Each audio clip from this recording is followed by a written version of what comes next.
पूजा भी इनकी है। हाँ? पूजा किसकी है? पूजा भी किसकी है? इनकी, इसकी नहीं। इसकी कहें तो ब्रह्मा, और इनकी कहें राम और कृष्ण की, क्योंकि दोनों आत्माएं एक ही शरीर में पार्ट बजाती है। तो पूजा भी इनकी है।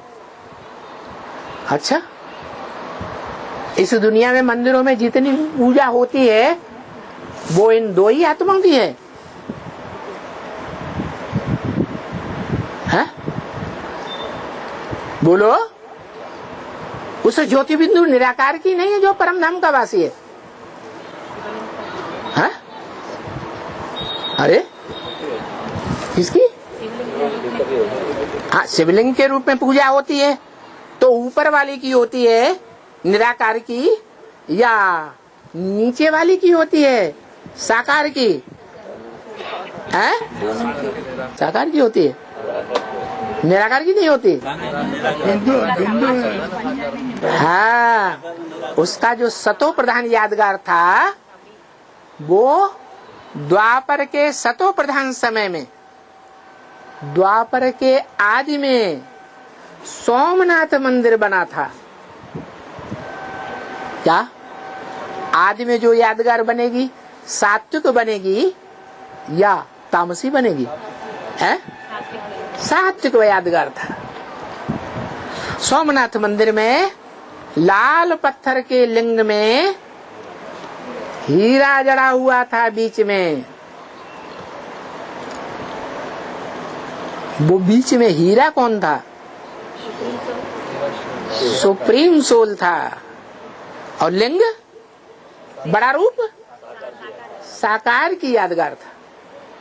जो साकार की यादगार बनाया गया वो गीता में वर्णित क्या है?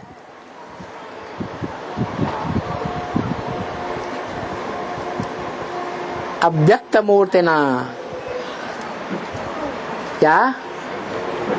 कैसी मूर्ति है? अव्यक्त मूर्ति है।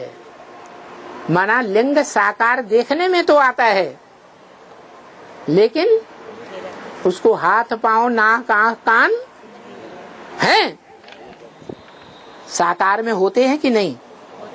होते हैं, लेकिन उसमें आंख नाक कान बाहें टांगे नहीं हैं।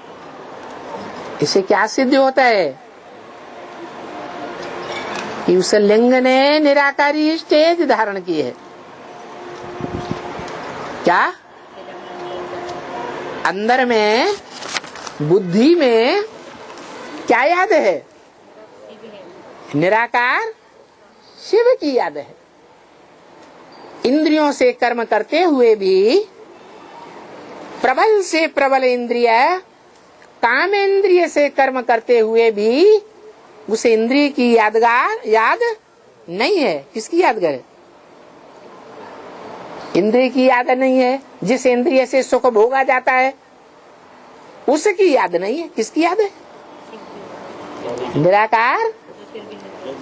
हाँ, सदा काम अभोगी हमारे जान सदा शिव जोगी।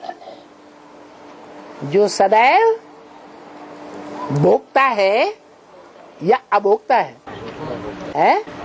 अभोक्ता की स्टेज में टिका हुआ है। ऐसा लिंग निराकार की यादगार, जिसको हाथ पांव नाक आंख कान साकार इंद्रियां है ही नहीं। अव्यक्त मूर्तना गीता में गाया हुआ है। कैसी मूर्ति है? अव्यक्त। व्यक्त माने जो आंखों से देखा जाए, अव्यक्त माने जो आंखों से न दिखाई दे। अरे लिंग तो आंखों से दिखाई देता है। दिखाई तो देता है, लेकिन उसके हाथ पांव नाक आंख कान इंद्रियां दिखाई नहीं देती है। निराकारी स्टेज है। तो बताया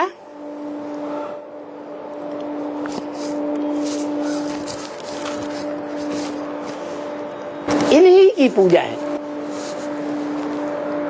किनकी पूजा है? मेरी पूजा नहीं होती है। मेरी बिंदु की कोई पूजा करता है? बिंदु की कोई पूजा करता है? नहीं। काय की पूजा करता है? हाँ, जिस बड़े रूप में मैंने प्रवेश किया है उसकी पूजा होती है। उस बड़े रूप में भी सिर्फ पिता का प्रैक्टिकल पार्ट बजाने वाली इंद्रिय दिखाई गई है, या माता भी साथ में दिखाई गई है? पिता भी है और माता भी है, जो गाते हैं त्वमेव माता च पिता त्वमेव, तुम ही मेरी माता हो, तुम ही मेरा पिता, दोनों कंबाइंड हैं। और वैसे भी देखा जाए, अभी ब्राह्मणों की दुनिया में कौन सा पार्टधारी है जो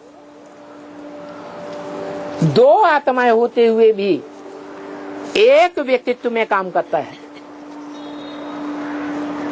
कौन है? दो शरीरधारी आत्माएं हैं, मनुष्य आत्माएं, लेकिन एक व्यक्तित्व में काम करती हैं। कौन है? बाप दादा। बाप दादा माने कौन? कौन बाप? राम बाप और मनुष्य सृष्टि का पहला पत्ता दादा। ये बाप दादा हैं जो कंबाइंड एक शरीर में पार्ट बजाए रहे हैं। बजाए रहे हैं कि नहीं? बजाए रहे। तो पूजा भी इनकी है, मेरी नहीं है। क्या? किसने बोला? शिव बाप ने बोला। गायन भी इनका है। क्या? भक्ति में जो गायन है वो किसका है? सिर्फ राम का। राम और कृष्ण वाली आत्माओं का जो कंबाइंड पार्ट चला है उसका गायन है भक्ति मार्ग में। और भक्ति भी इनसे बनी हुई है।